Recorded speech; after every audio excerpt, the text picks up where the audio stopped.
Good evening प्यारे विद्यार्थियों, मेरे साथियों। चलिए आज सेक्शन शुरू करते हैं। मैं चंचल मकवाना पवार आप सभी का स्वागत करती हूँ गणेश स्टडी कंसेप्ट में। दोस्तों, आप सभी का बहुत बहुत स्वागत है और साथ ही आपने जो मुझे प्यार और सम्मान दिया है उसके लिए आप सभी का तहे दिल से शुक्रिया।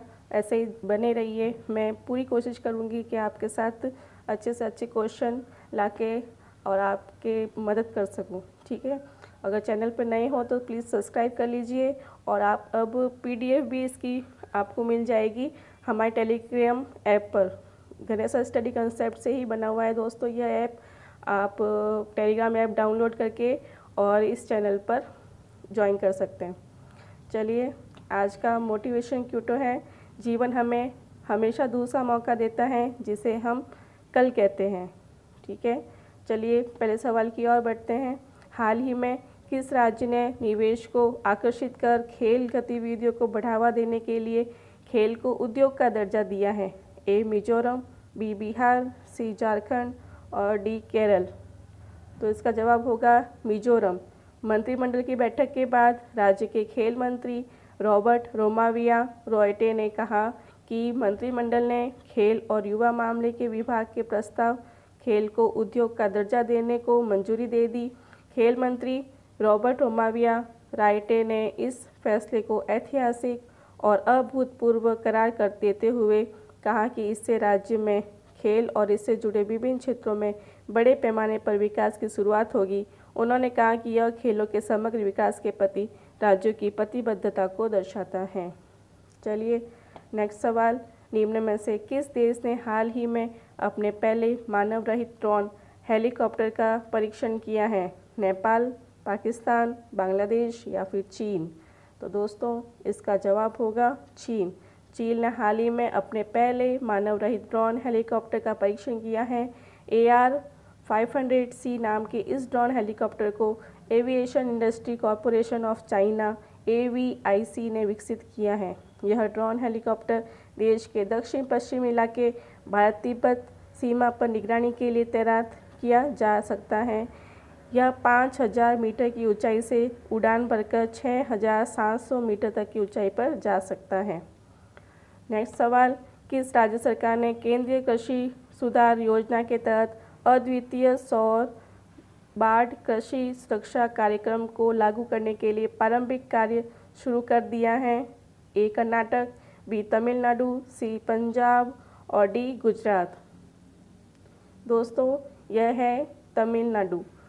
कोविड-19 लॉकडाउन की वजह से सामान्य कृषि गतिविधियों से अस्थायी विराम का उपयोग किसानों द्वारा इस तरह के अभिनव तैयारी कार्यों में किया जा रहा है। चूँकि राज्य के कई जिलों त्रिची, थेनी, कोयम्बटूर आदि में पश्चिमी घाटों की तलहटी में है, इन क्षेत्रों में कृषि भूमि हमेशा जानवरों से हमले से जोखिम में होती है। इस पृष्ठभूमि के खिलाफ राज्य के विभिन्न हिस्सों में पर्यावरण के अनुकूल गैर प्रदूषणकारी सौर पैनलों द्वारा संचालित विद्युत बाढ़ स्थापित किए जा रहे हैं। केंद्रीय कृषि सुधार योजना के तहत बिजली की बाढ़ बनाने की लागत का 50%, जिसमें बिजली पैदा करने वाले सौर पैनल स्थापित करना शामिल है, किसानों को सब्सिडी के रूप में प्रदान किया जाएगा।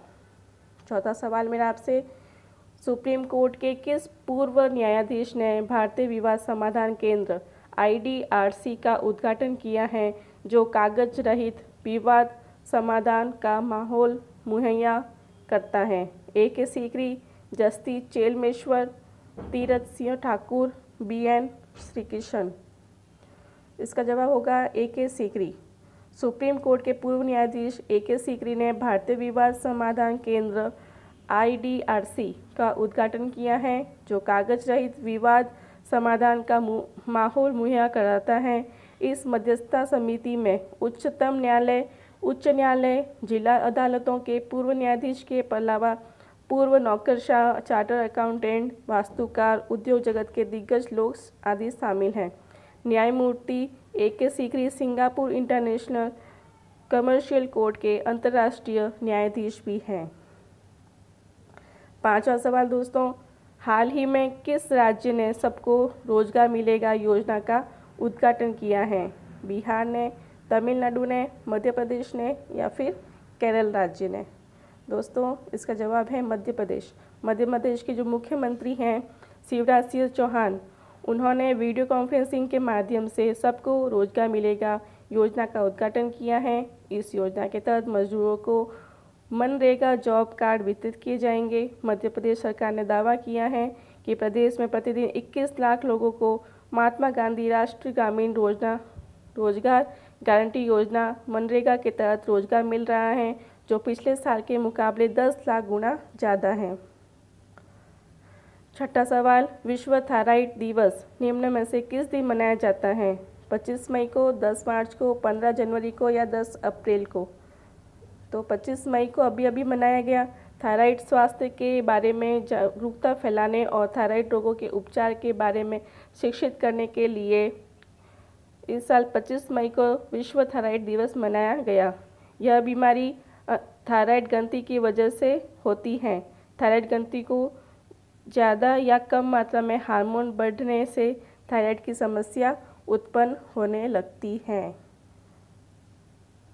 सातवां सवाल दोस्तों, हाल ही में किस देश के टेनिस स्टार जेमी हैम्पटन ने प्रोफेशनल टेनिस से संन्यास की घोषणा की है? तो ये नेपाल के, बी चीन या सी जापान और डी अमेरिका। तो सातवां का आंसर होगा दोस्तों अमेरिका। अमेरिकी टेनिस स्टार जेमी हैम्पटन ने पिछले 6 वर्षों के दौरान चोटों के कारण 30 वर्ष की आयु में पेशेवर टेनिस से संन्यास की घोषणा की। जेमी हैम्पटन ने 5 ITF खिताब जीते हैं। पिछले 5 सालों में वह चोटों से जूझ रहे हैं। साल 2014 से और साल 2015 में 18 महीनों के दौरान उन्होंने 6 सर्जरियां कराई हैं, जिससे 2 हिप सर्जरियां भी हैं। हैम्पटन वर्ष 2011 में क्यूबेक सिटी के बेल चैलेंज में अन्ना टाटिशविली के साथ एक WTA डबल्स के फाइनल में भी पहुंची थी, जहां उन्हें अबिगेल स्पियर्स और रेक्वेल अटोमो के खिलाफ हार का सामना करना पड़ा। 8वां सवाल दोस्तों, केंद्र सरकार ने हाल ही में किस राज्य के कोणार्क सूर्य मंदिर के पूर्व सौरकरण के लिए एक योजना शुरू की है? ए ओडिशा, बी राजस्थान, सी पंजाब और डी तमिलनाडु। तो 8वें का आंसर होगा ओडिशा। ऊर्जा मंत्रालय ने हाल ही में कहा कि केंद्र सरकार ने ओडिशा के कोणार्क सूर्य मंदिर और कोणार्क शहर को पूरी तरह से सौर ऊर्जा से जगमग करने की योजना शुरू की है। मंत्रालय ने एक बयान में कहा कि भारत सरकार ने ओडिशा के कोणार्क सूर्य मंदिर और कोणार्क शहर को पूरी तरह से सौर ऊर्जा से जगमग करने की योजना शुरू की है, यानी शहर में बिजली की पूरी ज़रूरत सौर ऊर्जा के जरिए पूरी होगी। योजना के तहत 10 मेगावाट ग्रिड की जुड़ी सौर योजना और सौर वृक्ष, सौर पेयजल कियोस्क जैसे विभिन्न उपयोगों में ग्रिड से इतना सौर ऊर्जा का उपयोग किया जाएगा। कोणार्क सूर्य मंदिर की कोणार्क शहर को सौर ऊर्जा से जगमग करने की योजना की जिम्मेदारी MSRE ने ली है।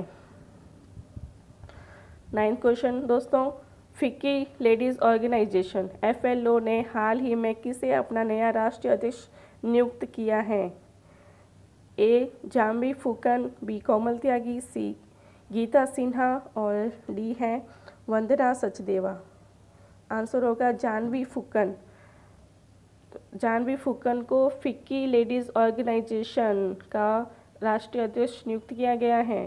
फिक्की LFO महिलाओं के नेतृत्व और उन पर केंद्रित बिजनेस चैम्बर है और शीर्ष chamber federation of Indian chambers of commerce and industry FICCI की महिला शाखा है। फुकन ने 36वें FLO वार्षिक बैठक में लोकसभा अध्यक्ष ओम बिरला की उपस्थिति में निवर्तमान राष्ट्रीय अध्यक्ष हरजिंदर कौर तलवार से कार्यभार ग्रहण किया। फुकन फिक्की LFO की 37वीं राष्ट्रीय अध्यक्ष हैं।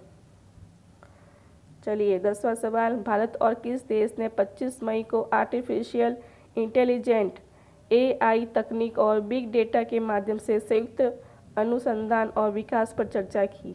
ए इजराइल, बी चीन, सी नेपाल और डी जापान। आंसर होगा दोस्तों इजराइल। भारत और इजराइल के बीच चर्चा के बारे में उपलब्ध कम विवरण के साथ भी यह आसानी से देखा जा सकता है कि दोनों देशों के बीच उच्च स्तरीय वैज्ञानिक सहयोग के लिए वैज्ञानिक और औद्योगिक अनुसंधान परिषद CSIR और रक्षा अनुसंधान और विकास संगठन DRDO जैसे भारतीय संस्थान इजराइल के रक्षा मंत्रालय के तहत अनुसंधान और विकास निदेशालय के साथ सहयोग करेंगे। दोस्तों, इसी के साथ हमारी ये क्विज़ ख़त्म होती है। अगर आपको कोई भी सवाल या कुछ भी पसंद आया हो तो प्लीज़ हमारे चैनल को लाइक कीजिएगा और सब्सक्राइब करके जाइएगा। चलिए, धन्यवाद। मैं चंचल मकवाना पवार आप सभी को दिल से शुक्रिया अदा करती हूँ।